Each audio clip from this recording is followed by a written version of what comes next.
மக்களை இந்த வீடியோ ரொம்பவே யூஸ்ஃபுல்லான ஒரு வீடியோ. அதாவது யூஐக்கு விசிட்டில் வந்து ஜாப் ஒன்று சர்ச் பண்ணி கேளுமா, ஜாப் கிடைக்குமா, எங்களுக்கு விசிட் விசாக்கு அப்ளை பண்ணினா ஜாப் விசா கிடைக்குது இல்லை, நிறைய ப்ரொசீஜர் இருக்குது, அது இதுன்னு நிறைய பேர் கால் பண்ணுறீங்க, மெசேஜ் பண்ணுறீங்க, நிறைய பேர் ஐடியா கேட்குறீங்க. கைஸ், உங்களுக்கு சிம்பிளான ஒரு ஐடியா ஒன்று சொல்லட்டா. ஸ்ரீலங்காலேருந்து உங்களுக்கு ஈஸியாக வரதுக்கு ஸ்ரீலங்காவில் நிறைய எம்ப்ளாய்மெண்ட் ஏஜென்சிஸ் இருக்குது. ஓகே, இது அதில் வந்து நல்ல ட்ரூவான ஏஜென்சிஸை வந்து ஃபில்டர் பண்ணிட்டு அங்கே வந்து நிறைய எம்ப்ளாய்மெண்ட் விசாஸ் வேகன்சிஸ் போட்டிப்பாங்க வந்து நிறைய கம்பெனிஸுக்கு, அதாவது சின்ன சின்ன சேலரிஸுக்கு வந்து போட்டிருப்பாங்க. அந்த ஜாப்ஸுக்கு அப்ளை பண்ணி இங்கே வாங்க, வந்து ஒரு 6 month ஒர்க் பண்ணுங்க. அந்த 6 month ஒர்க் பண்ணிட்டு நல்ல எக்ஸ்பீரியன்ஸையும் எடுத்துன்னு வெளியில் எல்லா இடத்துலையும் பார்த்துட்டு அதுக்கு பின்னால் துபாயிலோ படிக்க 6 monthக்கு பின்னால் எங்களுக்கு வேறு கம்பெனி ஒன்றுக்கு எங்களுக்கு சேஞ்ச் ஆகிக்கலாம். வேறு நல்ல கம்பெனி ஒன்றுக்கு பார்த்துட்டு ரெசிக்னேஷன் இந்த கம்பெனியில் கொடுத்துட்டு உங்களுக்கு வேறு கம்பெனி ஒன்றுக்கு மூவ் ஆகிடும். இதுதான் ஈஸியான மெத்தட். வந்து அது இல்லாமல் நீங்கள் விசிட்டில் வந்தீங்கன்னா வந்து உங்களுக்கு குறைஞ்சதோ ஒரு 5 லட்சம் 6 லட்சம் ஸ்ரீலங்கா ருபீஸுக்கு உங்களுக்கு எக்ஸ்பென்சஸ் ஒன்று இருக்குது. அந்த எக்ஸ்பென்சஸ் ஒன்றும் இல்லாமக்கி சின்ன ஒரு அமௌண்ட் ஒன்று ஏஜென்சிக்கு பே பண்ணிவிட்டு உங்களுக்கு சிம்பிளாக வந்துறங்கிறதுக்கு நல்ல ஒரு ஐடியா உண்டு இது.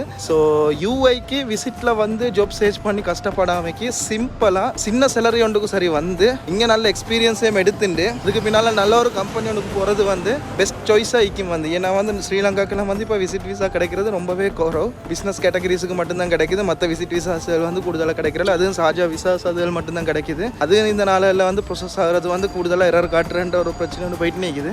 ஸோ யூஐக்கு வரதுக்கு ஐடியா இருக்கிறவங்க முடியுமானவங்க காட்டி இந்த ரூலகம் ஃபாலோ பண்ணி பாருங்க, நல்ல சக்ஸஸ்ஃபுல்லி அமையும். நல்ல ஜெனுவினான ஏஜென்சிஸ் நிறைய வைக்குது. அதே அந்த ஏஜென்சிஸை வந்து ஃபாலோ பண்ணி அவங்ககிட்ட போயிட்டு அப்ளை பண்ணுங்க. இன்ஷா அல்லாஹ் நல்ல ஒரு ஆப்பர்ச்சுனிட்டி ஒன்று கிடைக்கும். நல்ல கம்பெனி ஒன்று வந்து ஒரு 6 month நல்லா ஒர்க் பண்ணிட்டு நல்ல எக்ஸ்பீரியன்ஸையும் எடுத்துட்டு அதுக்கு பின்னால் மூவ் ஆகிறதுக்கு பிளான் பண்ணிக்கொள்ளுங்க. ஸோ இந்த வீடியோ ஷேர் பண்ணிவிடுங்க. ஓகே.